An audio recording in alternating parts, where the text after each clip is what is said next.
Hi there, welcome to the video. Welcome back if you're a return viewer. I'm Kerry, you're watching the Christchurch Review of Books YouTube channel, but you probably know that as you saw the text on the screen. Today it is a time for yet another book haul. Now, been a bit slack and left this one a week later than I usually would, so this is going to be covering everything I acquired in the month of October. It is now the second day of November. I am sitting in a room which has been baked by the early summer sun. Thermometer device over there telling me it's 31 degrees Celsius in this room. It's actually a little bit cooler outside, but this room has been heated up and it's very well insulated and it's really making me sweat just sitting here. But anyway, on with the show. Now, basically, most of the books that I'm going to show today came from the same place. I got hold of them almost a month ago, put them on the shelves, haven't really had a look at any of them. Yeah, that's just the way things have been lately. I've been a little lacking inspiration to make videos, really, I have to confess. Just things happening in my life have just led to a little bit lack of enthusiasm for doing this, but let's see if we can kickstart things again today. I do have plans for a review video also maybe this weekend. We'll see how we go with that. Okay, so first things first, a few weeks ago was Aotearoa, that's New Zealand, Bookshop Day. The independent bookshops around the country celebrated by giving things away, and when you went in, I just got a tiny badge here from Scorpio Books here in Christchurch. I don't know if you can see that. I'm probably holding it upside down. No. There we go. Okay, that's probably terribly blurry. It's just a little pin badge. I was a little late in that day and they were giving away coffee cups and all sorts of things if you bought something, and you know, by the time I got there they were giving away either pens or little pin badges. I got the pin badge, nothing really to complain about. It's a nice free gift from a bookshop that I've frequented for decades now, and and to, you know, make my visit there worthwhile, I picked up a book which had been on my wish lists on various sites for a while, and that is Polestan, Neal Stephenson's latest work. Now, Neal Stephenson and me go back a long way. I've been reading his stuff for, it feels like 30 years, starting with Cryptonomicon, and I think Zodiac was an early one I read of his, and I've pretty much read everything of his except for the last few. His last few books have been a bit hit and miss, I have to really admit. To me, anyway, I feel like he was such a big author with the nerdy, geeky people like me during the 90s and the early 2000s and into the 2010s, and everything he read would lap up, and then he kind of, I don't know, lost the magic there for a while. The worst one being Fool, I think. That book really dragged and dragged and dragged. It was some type of idea that he wanted to get down on paper, and I'm not sure anyone else really cared about it. The other one I haven't read is Seven Eves. People say that starts good but ends bad. And Terminal Shock was the last one that I bought. I haven't even started that one. Anyway, so Polestan is apparently a new book by him, and it is part of a new series it's written called Bomb Light, and apparently he's going to do for the 20th century what he did for the earlier eras in his Baroque cycle, which weaved a story in between the setting up of financial systems and all sorts of things in the 1600s, what have you.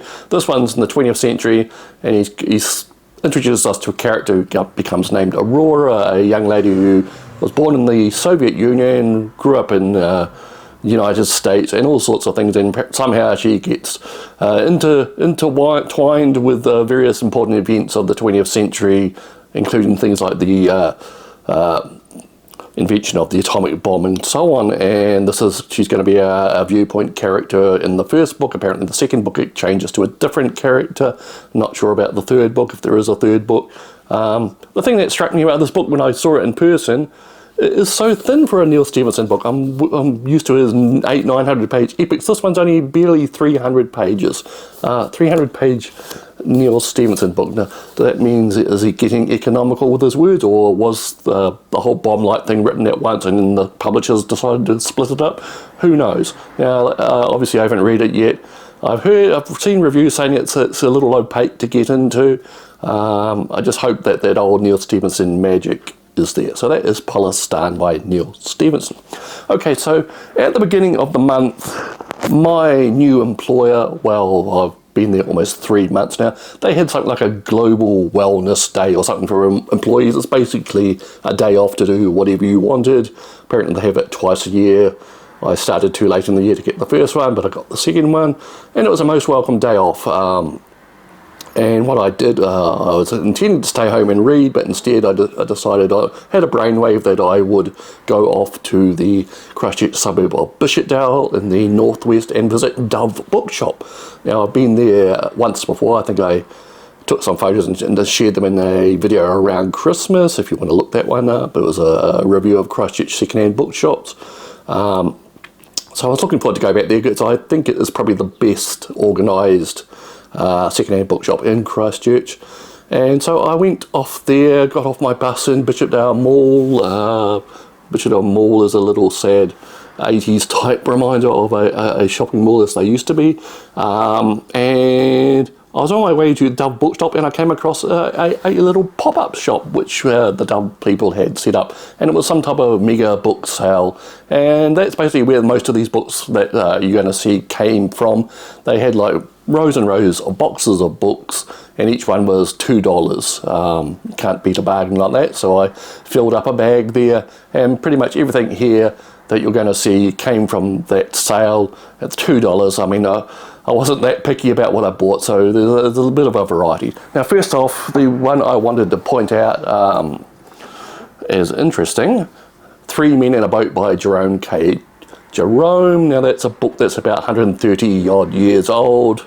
Little comedy of manners about some people in a boat going up the river in England.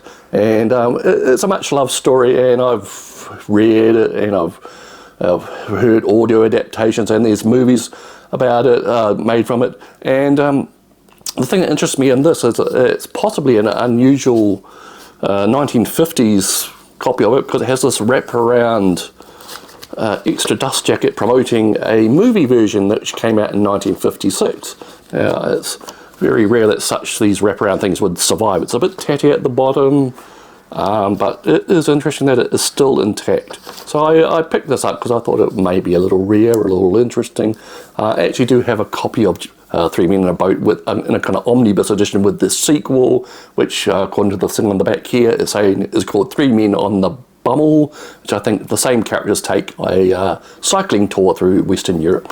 Okay, so 3 Men in a Boat. If you haven't read it, it's great fun. It's a bit twee, a bit comedy of manners type thing. 19th century, late 19th century. I mean, what can you expect? So that is 3 Men in a Boat. Sorry about that. Next up is James Morrow's This Is the Way the World Ends. Now, my experience of James Morrow comes from about the 90s when he put out a trilogy of books about God dying and God leaving a massive humongous corpse on the earth and so on.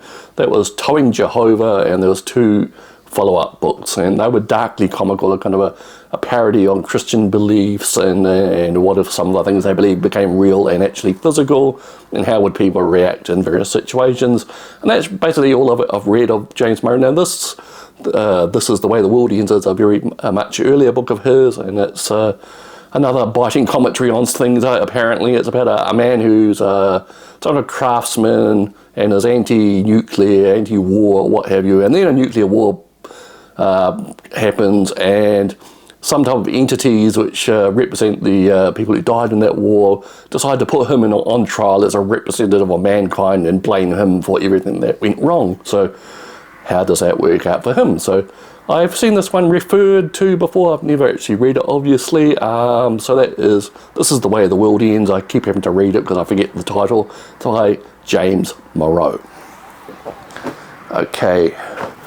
There are a couple of books here, well-known books by a character which will be familiar to many of you fans of non-fiction. That is Jared Diamond. Now the first one here, Guns, Germs and Steel, very famous book, non-fiction, popular science perhaps, looks at the influence of various things, yeah, that's great, things on the growth of civilization and technology, like the title says, Guns, Germs and Steel.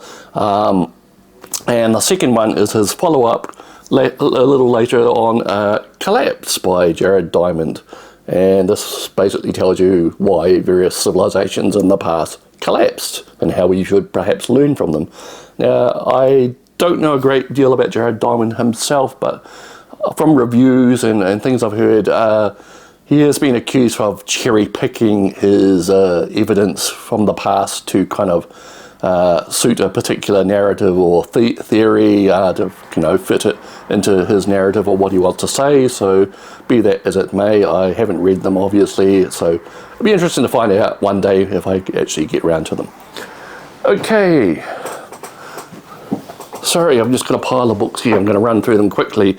So this one is the QI Book of General Ignorance, spin-off book from the QI television program. UK television program used to be hosted by Stephen Fry, and then latterly by Sandy Totsvig.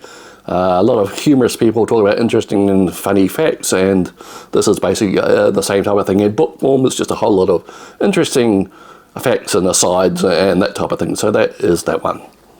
Next up, Michael Chabon's Wonder Boys. Now, I went on a bender reading Michael Chabon about 20 years ago, perhaps. Cavalier and Clay was my introduction to his work, and I really enjoyed that. That was kind of like a thinly veiled look at the creation of the superhero comics in the early 20th century or mid-20th century, and with a little bit of fantasy thrown in. Now this one, Wonder Boys, this became a movie about 20 years ago, I think. School, teachers, students, all that type of thing. So that is Wonder Boys by Michael Chabon. Likewise, About a Boy, another famous book by Nick Hornby. It became a movie also. Now this is about a gentleman who falls in love with a woman who actually has a son, and it's a new experience for him and changes how he thinks about children and love and so on. And, sorry, no stone to run as is traditional in these videos. This one, Joe Bennett's Where Underpants Come From. Now, Joe Bennett is currently a local Christchurch writer. He lives over in Littleton, and he was a teacher who's become like a media presence, a columnist, writer, what have you. Lots of humour. Does get a little bit reactionary for me sometimes, but I read his memoir, autobiography recently, well, in the last couple of years. Enjoyed it immensely. He's got a great turn of phrase, and this one, basically he buys a pair of cheap underpants from his local department store. He basically looks into where they came from, goes all the way back to where the cotton was grown, the Chinese factories, all that type of thing. I heard most of an audio adaptation of this book on Radio New Zealand several years ago. Really enjoyed it, so it'd be fun reading the book again.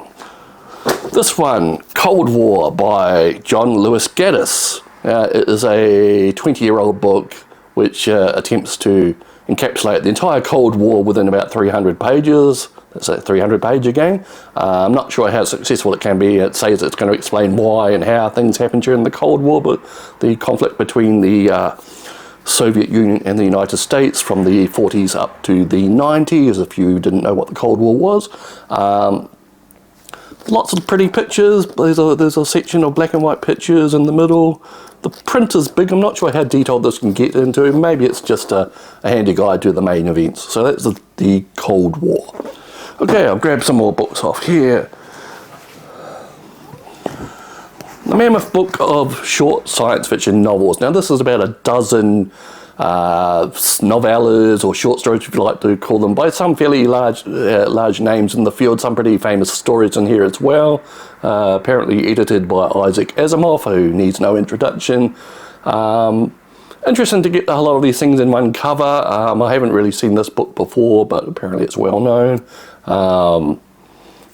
It's a bit of a tatty, worn out paperback. Anyway, this one, The Luminaries by Eleanor Catton. Now about 10, 11, 12 years ago, this book was really big in New Zealand. It was one of our plucky little authors won the Man Booker Prize for this book. Everyone wanted to buy it. There was waiting lists at the library for people to get hold of this book.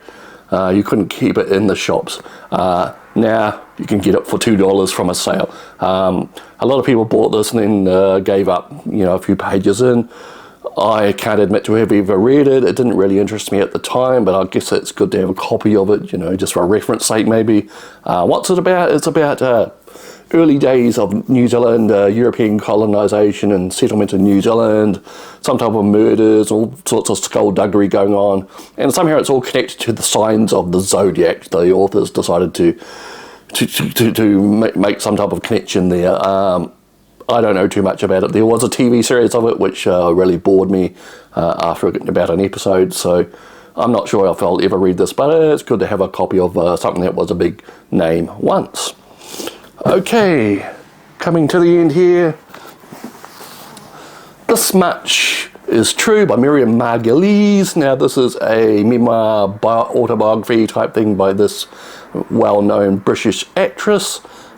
She's made quite a name for herself in recent years by saying shocking, inappropriate things on chat shows and her opinions and about all sorts of things which you don't usually hear old ladies talking about, so that's given her quite a profile recently. Now she's been in stage and screen for decades, years and years. She's got a lot of stories to tell, and of course she can be shocking and inappropriate. So that is the draw for this book. That is This Much Is True by Miriam Margolyes.